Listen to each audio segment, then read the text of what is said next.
কয়েকদিন আগে শ্বশুরমশাইয়ের বাৎসরিক কাজের অনুষ্ঠান হলো, আর সেই জন্য আমার বাবাও কলকাতায় এসেছিল। শ্বশুরমশাইয়ের মারা যাবার পর বাৎসরিক অনুষ্ঠান হওয়া অবধি আমরা কোনো মন্দিরে যাইনি, কোনো পুজোও দিইনি, শুধুমাত্র ঘরের ঠাকুরকেই রোজ মিষ্টি জল দেওয়া হতো। তো যেহেতু বাৎসরিক কাজটা হয়ে গেল, তাই আজকে আমরা প্রথম মায়ের মন্দিরে পুজো দিতে এসেছি। যেহেতু আমার বাবাও এখানে এসেছিল, আর আমার বাবার দক্ষিণেশ্বর কালী মন্দির খুবই পছন্দের একটা জায়গা। বাৎসরিক কাজের দুদিন পরে আমরা সবাই মিলে চলে এসেছি মায়ের দর্শন করতে, পুজো দিতে। মেট্রো স্টেশন থেকে নেমে যে স্কাই ওয়াকটা নতুন হয়েছে সেটা দিয়ে এগিয়ে এসে যে সমস্ত প্রসাদের স্টলগুলো রয়েছে সেখান থেকে মায়ের জন্য ভোগ কিনে আমরা এখন চলে এসেছি মন্দির প্রাঙ্গণে। আমার বাবার পছন্দের মন্দির হওয়ার পাশাপাশি এই মন্দির আমার নিজেরও খুবই প্রিয়। তবে এখানে আজকে অনেক দিন পর এলাম, অনেক বছর পরে এলাম। কালীঘাটে গিয়ে পুজো দিয়ে আসা হয়েছে বাবুই পাখি ছোট থাকতে, তবে বাবুই পাখি হওয়ার পরে এই দক্ষিণেশ্বরে আর আসা হয়নি। আজকে অনেক বছর পর এখানে এসে ভীষণ ভালো লাগছে।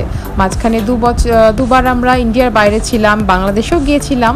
তারপরে কোভিডের সময়টাতে ঘর থেকে বেরোনো হতো না, তাই অনেক দিন পরে সুযোগ পেয়ে আজকে আর হাতছাড়া করিনি। আমরা সকাল সকাল স্নান টান সেরে পুজোর জন্য এখানে চলে এসেছি। আপনাদেরকে প্রথমেই দেখালাম প্রসাদের স্টলগুলো, সেখান থেকে ডালা কিনে মায়ের দর্শন করে পুজো দেওয়া হয়ে গেছে। আর আজকে আমরা এখানে ভোগ খেয়ে যাব, তো সেজন্য কুপন কাটা হয়ে গেছে।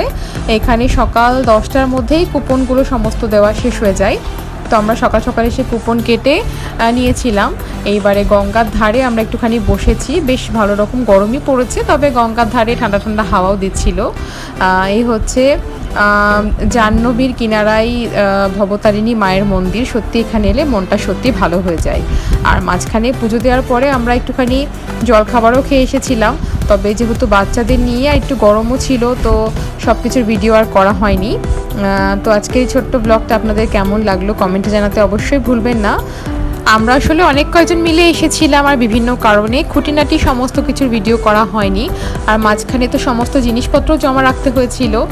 এই হচ্ছে শিব মন্দির, এই হচ্ছে শিব মন্দির, চারপাশে শিব মন্দির, আর মাঝখানে মায়ের মন্দির।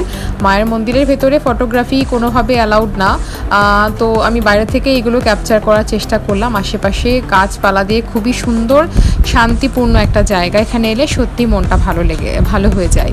তো সবাই ভালো থাকবেন, সুস্থ থাকবেন, সবার ওপর ভবতারিণী মা ঠাকুর শ্রী রামকৃষ্ণের আশীর্বাদ বর্ষিত হোক, এই কামনায় আজকের ভিডিওটা শেষ করছি। সবাইকে নববর্ষের শুভেচ্ছা আরও একবার। সবাই ভালো থাকবেন, সুস্থ থাকবেন, দেখা হবে পরের ভিডিওতে।